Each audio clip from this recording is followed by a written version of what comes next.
You made this decision long ago. The Empire cannot win. You're coming home to yourself. Hello and welcome back to another We Ourselves video. And today I want to talk about something that I found very interesting about both the DCEU and the MCU. And I feel this discovery is part of the reason why Warner Brothers and Marvel destroyed their superhero franchises. Recently, I've been working on another video in which I mentioned Black Panther, and looking up the box office records and results of the film, something very interesting occurred to me. What I realized is that the MCU's top grossing solo superhero movies were Black Panther, which made $1.3 billion, and Captain Marvel, which made $1.1 billion. And when you look at these movies, they aren't simply led by a woman and a black man. Captain Marvel is aggressively pro-woman and empowerment, while Black Panther is aggressively African-American and African. And if you believe the conventional wisdom that the largest single audience for these superhero movies are white males, what does that say about the white male MCU fans? It seems like they also had no problem with diversity. When I look at the DCEU, not the DCU, which it currently is under James Gunn, but the DCEU, I found the same pattern. The most successful solo superhero movies on the DCEU side were Wonder Woman, which made $817 million worldwide, followed by Aquaman, which went on to make $1.1 billion worldwide. In fact, Aquaman made more money than any other DCEU movie, solo or ensemble. So the most successful standalone superhero movies in the DCEU and MCU were movies that featured women and men of color in the lead positions, not the solo movies that featured the traditional white male superheroes. You had Gal Gadot as Wonder Woman and Brie Larson as Captain Marvel, and you had Jason Momoa as Aquaman and Chadwick Boseman as T'Challa, Black Panther. Please, Spock, do me a favor. And don't say it's fascinating. No. But it is interesting. And I'm reminded at this point of a saying from Gene Roddenberry when it came to Star Trek and the ability of the show's average television viewers towards the diversity depicted. And I'm paraphrasing here, but what he says is, for Star Trek proves, as faulty as individual episodes could be, is that the much maligned common man and common woman has an enormous hunger for brotherhood. They are ready for the 23rd century now, and they are light years ahead of their petty governments and their visionless leaders. So when you look at these four movies, you have to say that the much maligned comic book film audience is ready for the 23rd century now, and they are light years ahead of petty studios and visionless execs. And that was the problem.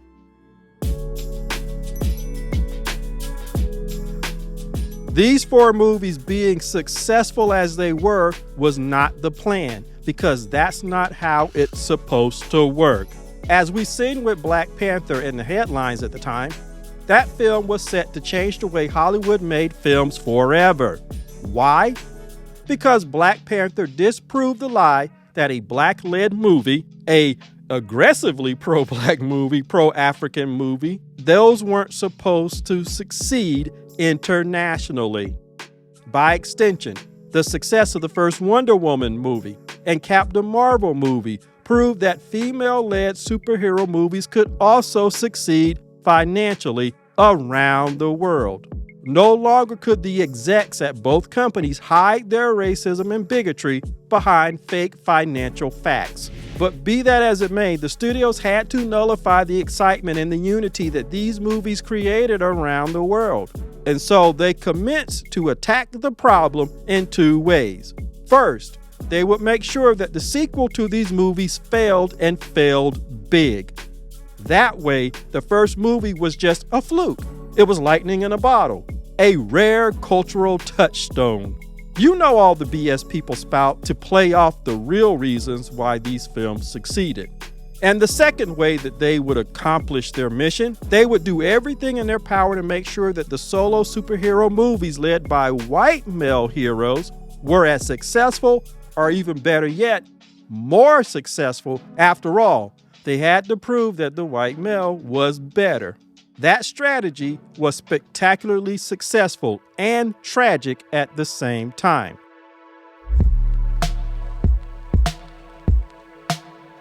I've done videos detailing the reasons why Wakanda Forever was a failure. But the single most important blow to the sequel's profitability was the decision by Coogler, Moore, and Feige to never recast T'Challa. Then they deleted the character in the same way the real actor passed away, and they had 2 funerals in the movie. Despite those decisions, Black Panther: Wakanda Forever still managed to be the most successful of any of the sequels, earning $853 million at the box office worldwide, $482.5 million less than the first Black Panther, almost $500 million. But something interesting happens. If you adjust the first Black Panther's earnings for inflation, then that movie, if it came out at the same time that Wakanda Forever came out, would have made $1.5 billion. So that means Wakanda Forever effectively made $679 million less than the first Black Panther. Aquaman 2 was supposed to be about the trench, but that got changed to the current story that you saw in the theaters. Next, the project was plagued with problems, the most notable being Amber Heard's self-destruction in her suit against Johnny Depp, forcing WB to tinker with her appearance in the movie. But the greatest blow to the Aquaman sequel was James Gunn's taking over of DC and renaming the DCEU to the DCU and announcing that Momoa's Aquaman and other movies in the pipeline wouldn't matter to his new universe. Aquaman and the Lost Kingdom only made $435 million worldwide.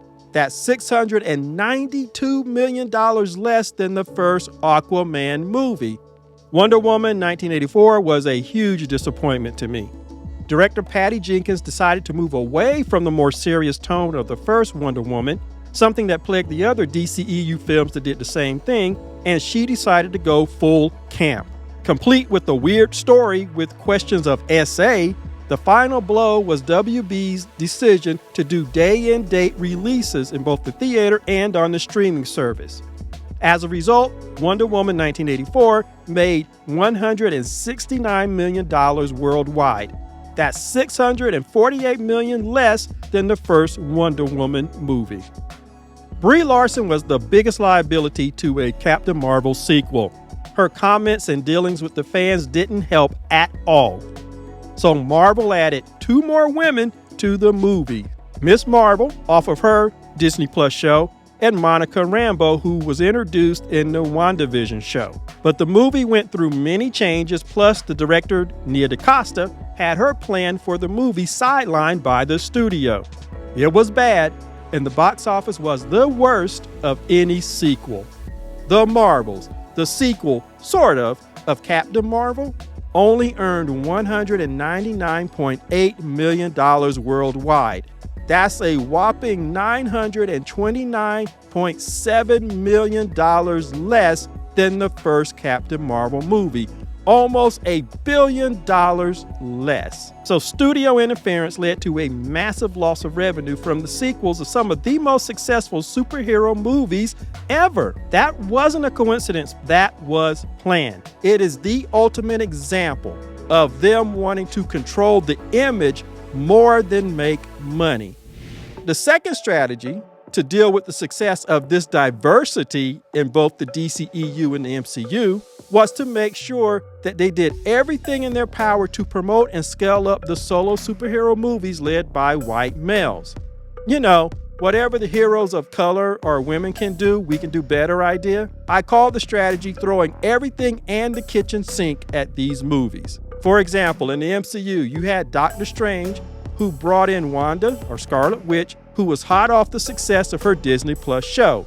But of course, they had to mess with her character and her characterization, to the point that even Elizabeth Olsen complained about them not having seen her character arc in the series. Again, after all, this is about the white male leads. Adding to that, they brought in the Illuminati, the Fox X-Men Professor Xavier, played by Patrick Stewart, and a fantastic John Krasinski as Reed Richards. And still that movie couldn't crack $1 billion, nor match Black Panther or the first Captain Marvel.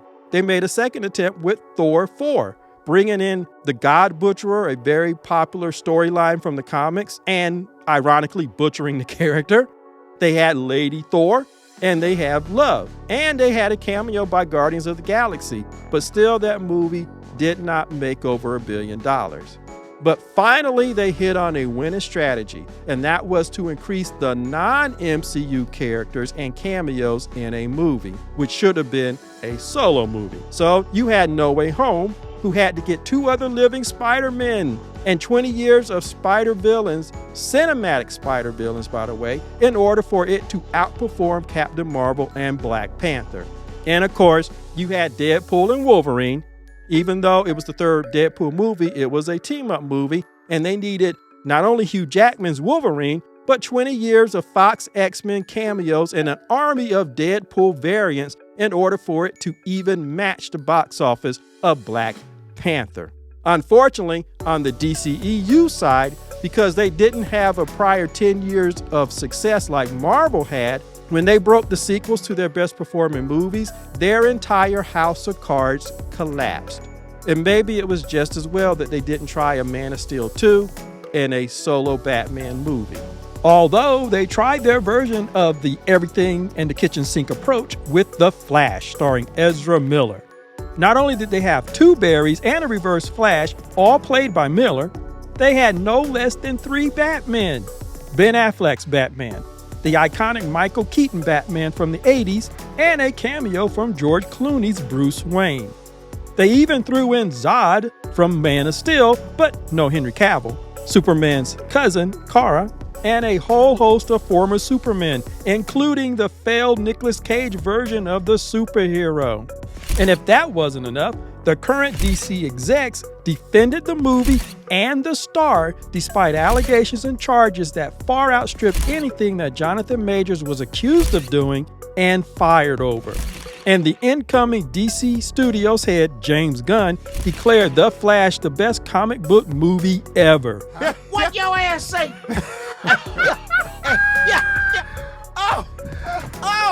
Oh, hell no. Yet despite all of that, The Flash only made $271 million worldwide, $108 million domestically. Neither studio has ever put that much effort into any movie led by a woman or a man of color. For example, everybody wondered why Sam Wilson and Bucky did not show up in Wakanda Forever to help Shuri. Where was Shang-Chi? Or Nick Fury with the Helicarrier? At the time, Shuri, the new Black Panther, and Sam Wilson and Shang-Chi were supposed to be the new leaders of the Avengers. Well, look at them. Oh, I'm sorry, that's right. They couldn't do that because Wakanda Forever would have easily made over $1 billion at the box office. No. This is nonsense. And that brings me to my second point. Just like the MCU, the DCEU also went out of their way to undercut the women and men of color in their movies. Just look at what Joss Whedon did to his Frankenstein version of Justice League. Let me get this straight. Cyborg scenes cut, Cyborg dad scenes cut, Cyborg mom scenes cut, Iris West scenes cut. Solid Stone also has a co-worker, an Asian man named Ryan Choi. He got cut completely. So all these black people and this one Asian person got cut from the 2017 movie. Okay, I'm just saying. Yet, Zack Snyder added back all those characters of color. With Cyborg and his dad, played by veteran actor Joe Morton, he added those elements back into the film, which was the heart of the film. And even though people will deny it, that was part of the reason that Zack Snyder's Justice League performed as well as it did. Once again, black people, people of color, sell. And so the result of this two-pronged strategy is the mess that we have now. They could not let Black Panther, Captain Marvel work because it was a woman and it was a black man. Marvel went out of its way to destroy the live-action T'Challa, cut him from the animated series and now the comic books to the point where they're putting a white person on the throne of Wakanda. What they've done to Black Panther, to T'Challa, will be the blueprint and has been the blueprint for what they do to minimize other characters. Again, they start with us and then they use what they learn on us on you. And we've already seen the results of that playbook. They had to take down the next Captain Marvel movie. They had to take down the next Wonder Woman movie. And it didn't matter that they had women directing those films. The playbook that they had used on T'Challa, they used on the other characters of color and women who succeeded too much. It's control of our image over making money. That's why both the MCU and the DCEU did this, forfeiting nearly $3 billion in profit. But again, and I repeat, when you see the top grossing solo superhero movies in both the DCEU and the MCU were led by men of color and women, that clearly said that we, the fans, were ready for the diversity, but the people in charge could not let go of the old way of thinking.